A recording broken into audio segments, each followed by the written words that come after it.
Thank you for joining us today. I'm Michael Pereira. And I'm Chelsea Luth. Welcome to this edition of Channel 8 News. A new locally produced beer is taking Aggieville by storm. I sat down with Tallgrass Brewery owner Jeff Gill to learn more. Later Friday night, I received a request from Coach Martin indicating that his representatives had been in touch with South Carolina and that he wished to speak with South Carolina and that he would indeed take the position if it was offered to him. With news of Frank Martin's departure, many questions remain unanswered. We will have more on this later in the show, as well as fan reactions.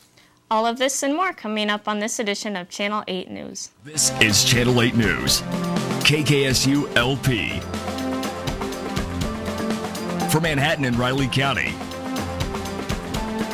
From Kansas State University, this is Channel 8 News. Kansas State announced in a press conference Tuesday morning that head basketball coach Frank Martin is leaving the university to take the same position at South Carolina. Martin coached 5 years at Kansas State with an overall record of 117 wins and 54 losses, taking Kansas State to 4 NCAA tournaments and an Elite 8 in the 2010 tournament. Afterwards, the K-State students reacted to the sudden departure. I think it's bad also because I don't know which coach we're going to get next. And I mean, you can't really be mad at anybody. He's just doing what he's got to do. I think it's a bummer. I wish he would have stayed here. I thought I was kind of pumped for next season, just the way with people, so many people staying. I kind of like the way he coaches. So we'll have more on the Frank Martin situation during our sports segment. While many of us have been enjoying the weather the past couple of days, the threat of thunderstorms could be on the way. We will now send it over to Russell Buchanan for a first look at your weather. Russell.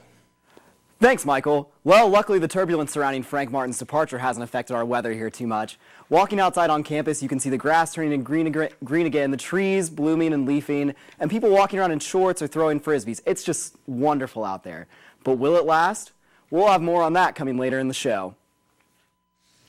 Thank you, Russell. If you have visited any of Manhattan's bars or stores in the past couple of weeks, you might have seen a strange number or a new beer amongst the crowd.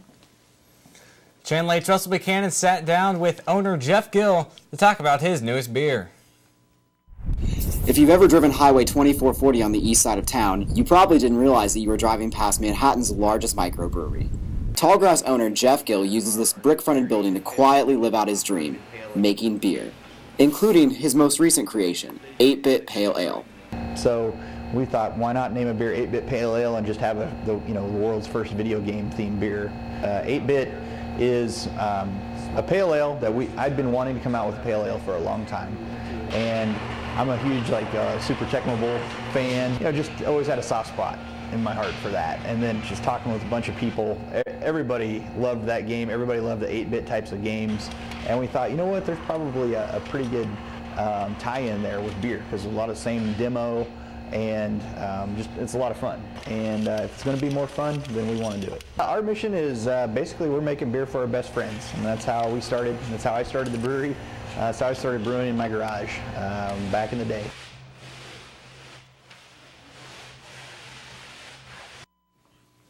If you are interested in finding out more about Tallgrass, you can find them on the website tallgrassbeer.com.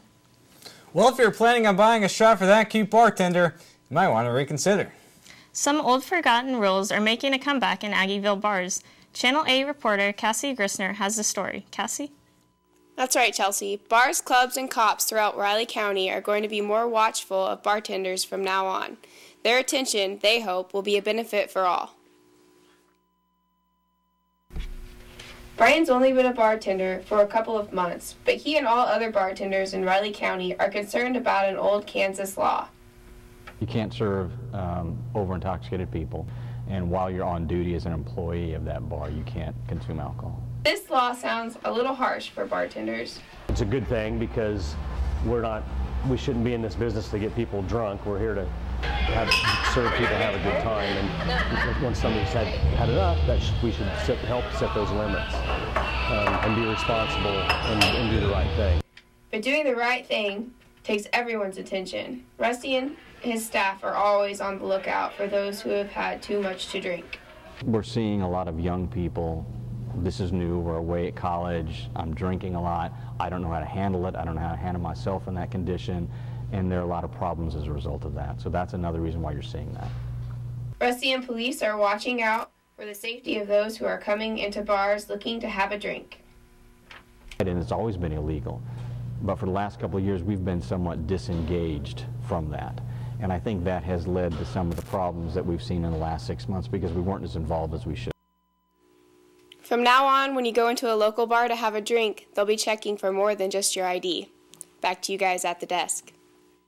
Well, it looks like some Aggieville goers might have to work on some new pickup lines for that very cute bartender.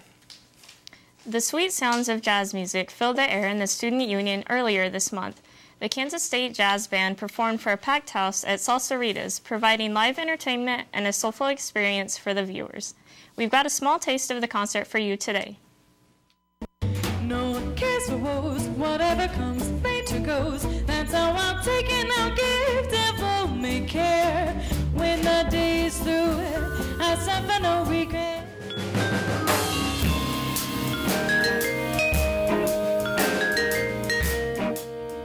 We will have the full story on the concert next week.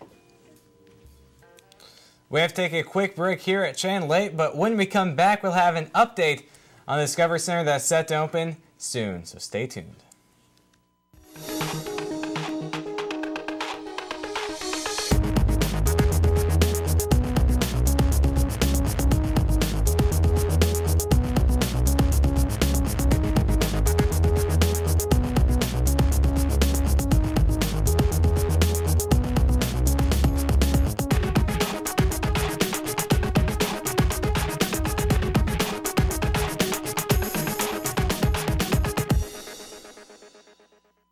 I'm Mary. I'm Daniel, also known as Flo. And this is the Wildcat 91.9.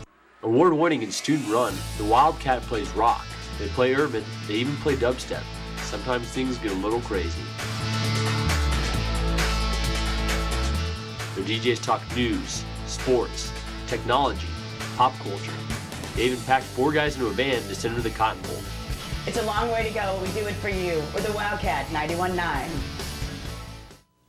Welcome back to Channel 8 News. The Flint Hills Discovery Center is only a couple weeks away from being opened. Channel 8 reporter Chris Powell has an update and an exclusive tour of the facility. Chris, are there any exciting updates? For sure, Michael. I have been informed that the opening day, April 14th, will be free and open to the public, so mark your calendars. Just to get you excited, here is an exclusive tour I got from director Bob Workman. The Flint Hills Discovery Center is a $25 million attraction to the Manhattan area.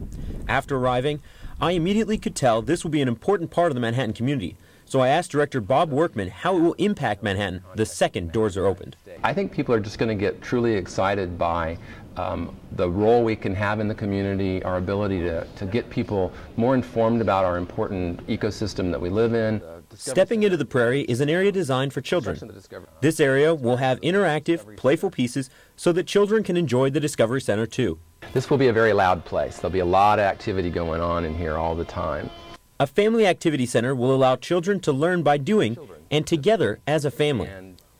Not every area will be Flint Hills oriented though. Learning about the extraordinary tallgrass prairie will be easy to do. Permanent exhibits will highlight the geology of the Flint Hills and the rich soil that makes it one of a kind. The big red that you see here is a canopy over an area called Fanning the Flames, and it tells the role of fire. We wouldn't have the Flint Hills if it were not for fire. The rock wall facade is a cut from what the soil would look like with more features yet to be placed. There's nothing like watching a child when they come into a place like this and really get turned on by the stuff around them that they probably take for granted. And here, you know, it's a rich story and one that we feel very proud of. And work is still being completed, but the date has been set and the center will open April 14th. That's what you can see when the center opens up, but I've been told they have more opening celebrations work to announce. And we will have all that coverage here at Channel 8. Now, Chelsea, if you're considering going, you should know that they will be offering a ticket time program that morning for visitors. You can come by and get a ticket for a time later that day to ensure your spot. Thanks, Chris. Well, I don't know if I'll be able to be free on the 14th, but I'm excited to see the investment in Manhattan by the state. For $25 million, I'm excited to see what they'll put in. Thanks, Chris.